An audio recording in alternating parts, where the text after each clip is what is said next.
Hello student, welcome to my YouTube channel study time with Ravi.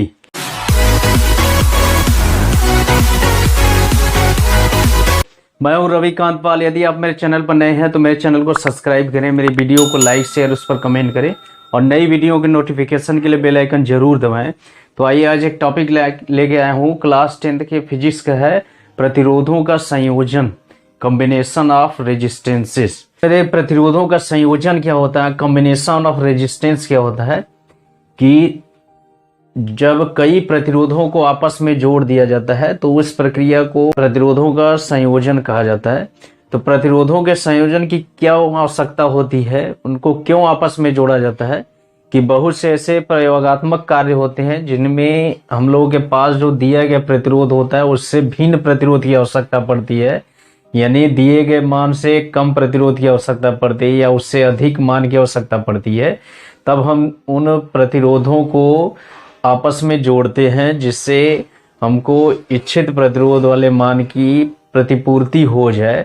तो प्रतिरोधों के संयोजन की इसमें दो विधियां प्रचलित हैं। सबसे पहली विधि है इसमें श्रेणी क्रम में, तो उसके बारे में जानेंगे हम लोग।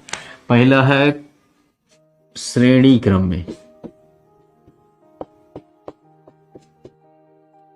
श्रेणी क्रम में श्रेणी क्रम है, उसको इंग्लिश में बोलते हैं इन सीरीज।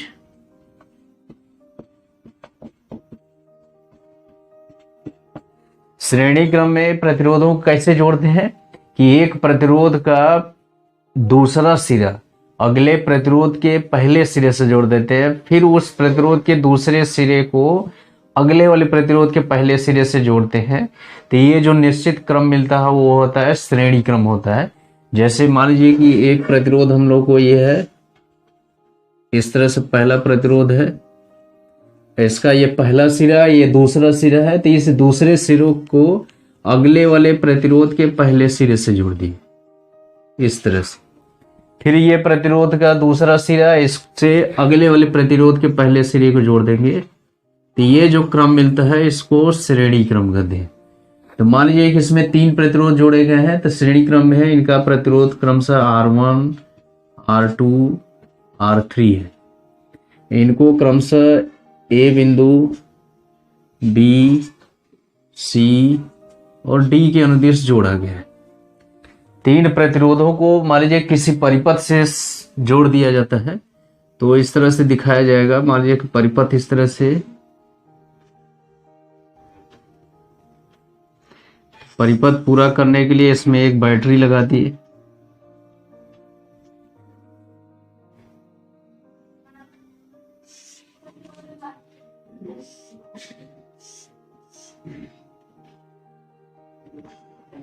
इस तरह से जोड़ दिया गया है। बैटरी का ये प्लस टर्मिनल है और ये माइनस वाला है।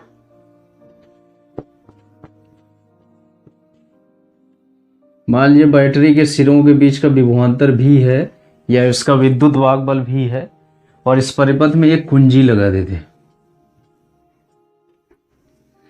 अब जैसे कुंजी को ऑन करेंगे तो परिपथ में धारा प्रवाहित होगी, तो जो धारा की दिशा होगी इस तरह से होगी। मान लीजिए परिपथ में I धारा प्रवाहित हो रही है, तो यही धारा इस परिपथ में से जो प्रतिरोध जुड़े हैं उनसे होके प्रवाहित होगी इस तरह से, और ये परिपथ पूरा हो जाएगा।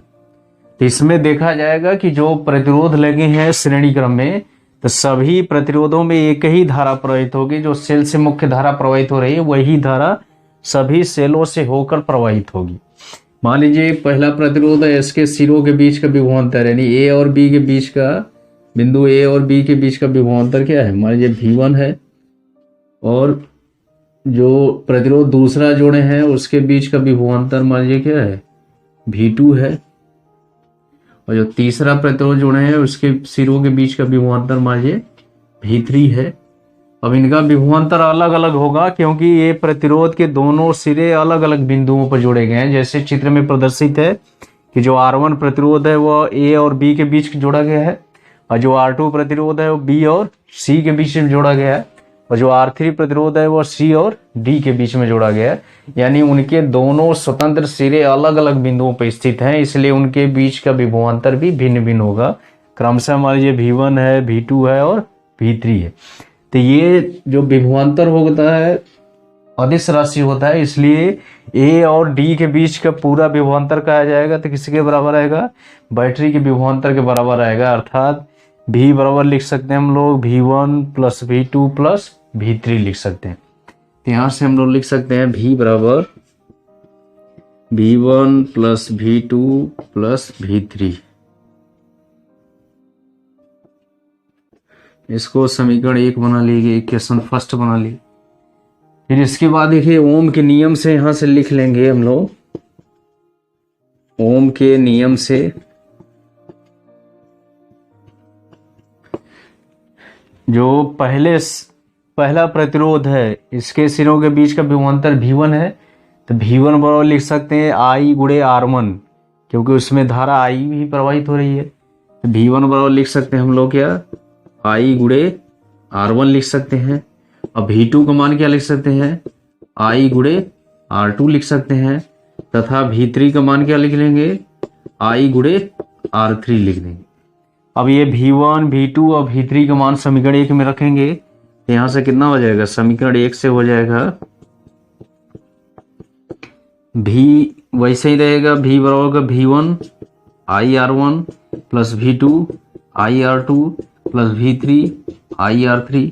अब इसमें कॉमन ले लेंगे, V बराबर हो जाएगा, I कॉमन हो जाएगा तो क्या हो जाएगा R1 plus R2 plus R3।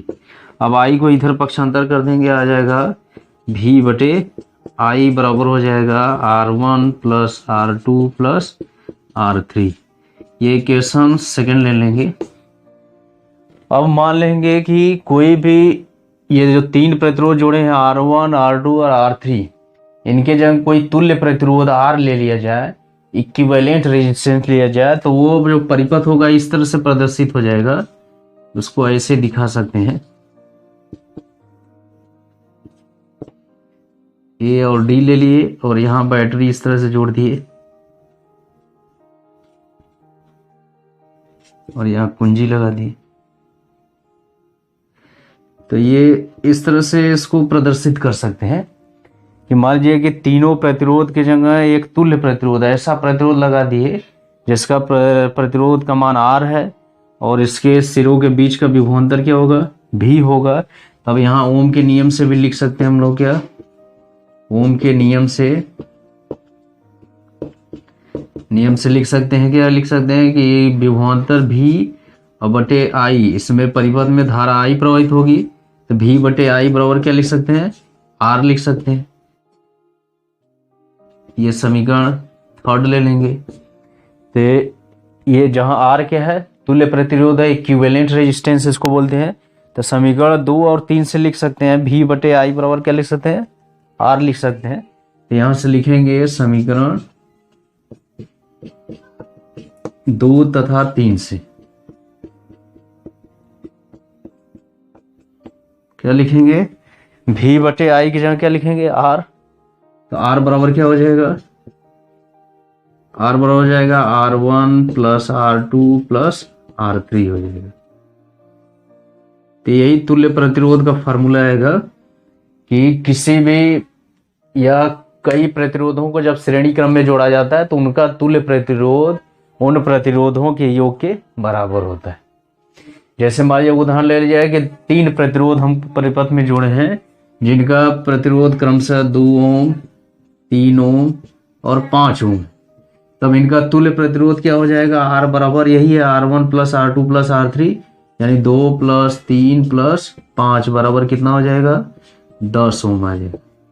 यानी जो तुल्य प्रतिरोध 10 ओम आया है वह तीनों दिए गए प्रतिरोधों से जो अधिक प्रतिरोध वाला चालकता है उससे भी उसका मान अधिक आ गया, 10 ओम आ गया।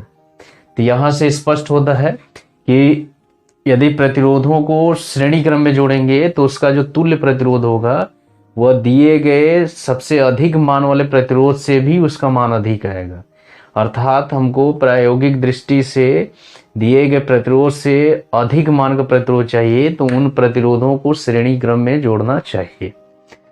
अब आगे हम लोग जानेंगे कि जो श्रेणी क्रम है उसकी विशेषता क्या होती है, कि जब प्रतिरोधों को श्रेणी क्रम में जोड़ा जाता है तो उसमें एक ही धारा प्रवाहित होती है, समान धारा प्रवाहित होती है और उनके सिरों के बीच का विभवांतर अलग अलग होता है। तो चूंकि श्रेणी क्रम में जोड़े गए सभी प्रतिरोधों में एक ही धारा प्रवाहित होती है, इसलिए कोई एक प्रतिरोध टूट जाए तो परिपथ बंद हो जाता है, यानी उसमें धारा का प्रवाह रुक जाता है। और इसमें जिन प्रतिरोध का मान अधिक रहता है उस प्रतिरोध के सिरों के बीच का विभवांतर भी बहुत अधिक रहता है, और जिस प्रतिरोध का मान कम होता है उसके सिरों के बीच का विभवांतर भी कम रहता है। तो ये रहा श्रेणी क्रम में जोड़े गए प्रतिरोधों की विशेषताएं।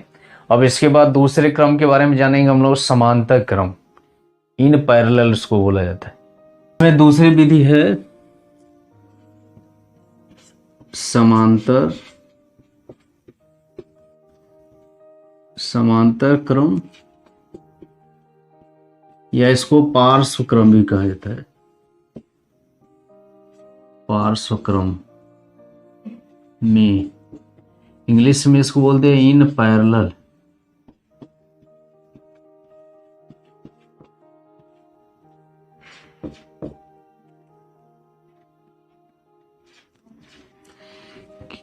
प्रतिरोधों का समांतर क्रम संयोजन क्या होता है कि जब प्रतिरोधों के एक सिरे को एक बिंदु पर जोड़ते हैं और दूसरे सिरे को किसी दूसरे बिंदु से जोड़ देते हैं, तो ये जो संयोजन होता है वो समांतर क्रम का होता है। जैसे इसमें उदाहरण है, जैसे मान लीजिए कि एक प्रतिरोध है,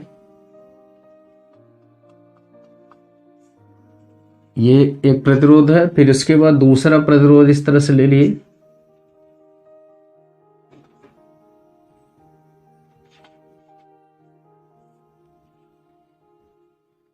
फिर तीसरा प्रतिरोध इस तरह से ले लिए, और तीनों प्रतिरोध का ये पहला सिरा है और ये दूसरा सिरा है, तीन दोनों को एक एक बिंदु पर जोड़ दिए।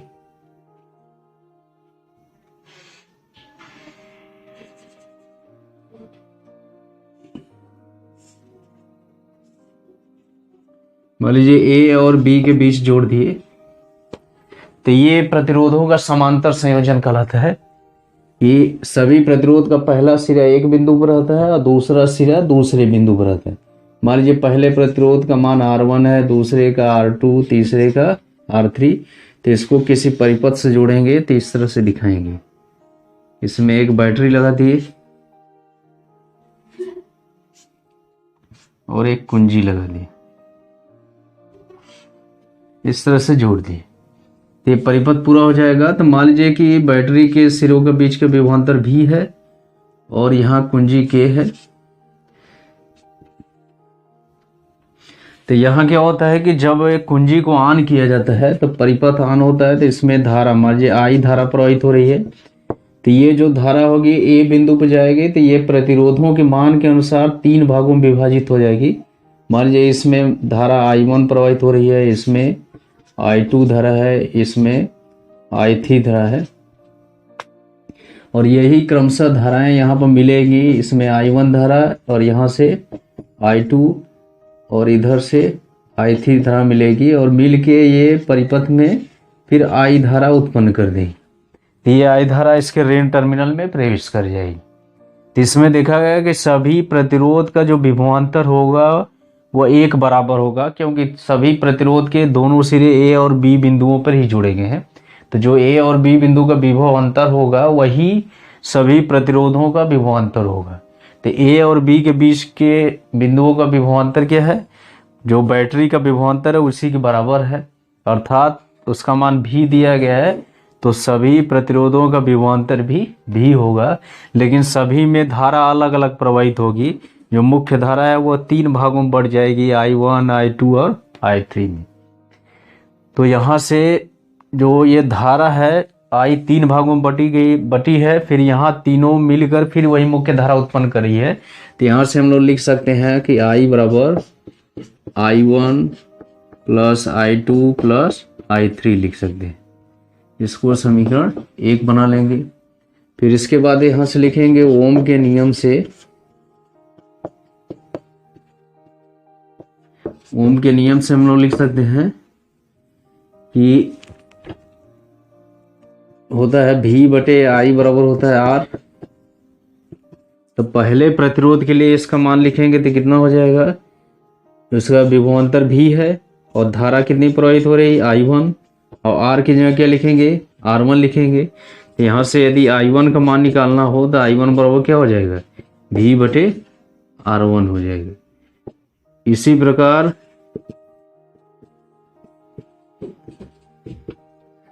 प्रकार I2 का मान निकालेंगे तो I2 बराबर क्या हो जाएगा V/R2, और I3 बराबर क्या हो जाएगा V/R3।